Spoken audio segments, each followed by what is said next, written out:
I'm Alex Dykes, and today we're in a 2014 Passat SEL taking a look at the RNS 510 infotainment and navigation touchscreen system. This is very similar to the smaller system that you'll find in a decent number of Volkswagen products, including the lower end trims of the Passat. That features a slightly smaller touchscreen, but operates very similarly to this system. Let's go over the buttons. Right here we have track forward and backward. We have an eject button. This is a single slot CD and DVD player. It will play DVD videos, and you can play those right on this screen right here. On the sides we have our direct access buttons for our various inputs. We have AM, FM, and Sirius XM. We have our media interface. That includes this SD card slot right down here, as well as a Bluetooth interface, as well as a USB and iPod interface. Sound button takes you right to your sound preferences, fader, treble, bass, etc. We have our phone button, direct access to your Bluetooth phone interface. Fairly detailed phone interface. We don't have messaging support like we do in a number of other systems, but we do have a convenient dial pad here, which I find very handy. Over on the extras button is where you'll find mute, hands-free off, as well as the ability to make conference calls. You can store presets. If you look right here, you can store presets in the system just like you would radio presets. Just hit them to dial particular phone numbers, and we have access to our phone's phone book right over there. Working our way back up the media tab, this is where you'll find that CD player, DVD player, the SD card slot, again, which is right down there below. You have the option to rip some music to the internal hard drive in the system, and the MDI is where you'll find the interface for your iDevice or your USB device, etc. in this system. It does work fairly well.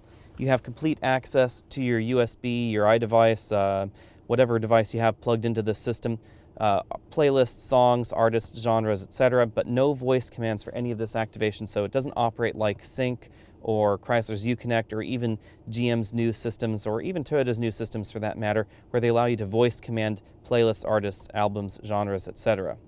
If we go up to the media tab, we have access to our AM and FM interfaces. Band right here changes between AM, FM, satellite. Channels button is where you'll find your categories. You can also change to select particular categories there to see those directly. We don't have direct access tuning in the system, but we do have quite a number of presets. Over here on the Extras tab is where you will find Travel Link.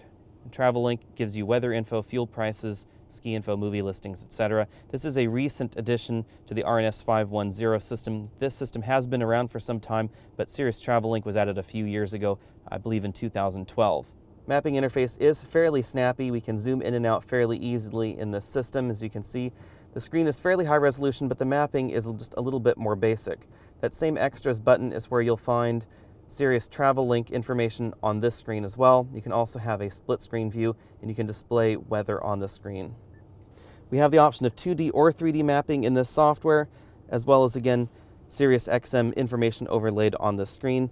Navigation entry can only be done on the screen. There's no voice command interface in this version of RNS 510.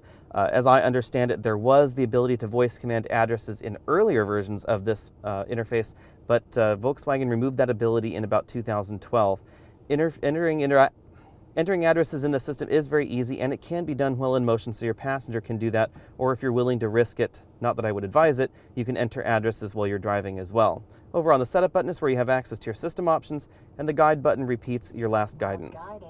Thanks for taking the time to watch this video. Overall, I rank this system fairly low in the mid-sized sedan category, and that's because this segment is very competitive and everyone is putting their latest technologies into their mid-sized sedan. And right now, pretty much everybody else allows complete voice command of the navigation as well as the multimedia interface. That's something that you won't find in this particular system. However, there's nothing objection about the system. It does everything very well, has a full iPod interface, which I really appreciate. Good Bluetooth integration, excellent sound from the optional Fender sound system. Really the only things lacking are the voice commands of that multimedia interface as well as voice commands of the navigation. Two low points, but I would rather have this probably than Toyota's Entune system. Even though Entune offers those features, I really think that this interface looks a lot classier than Toyota's Entune system. But I do rank this below Uconnect, below Honda's new system, as well as below the systems from General Motors as well as Chrysler.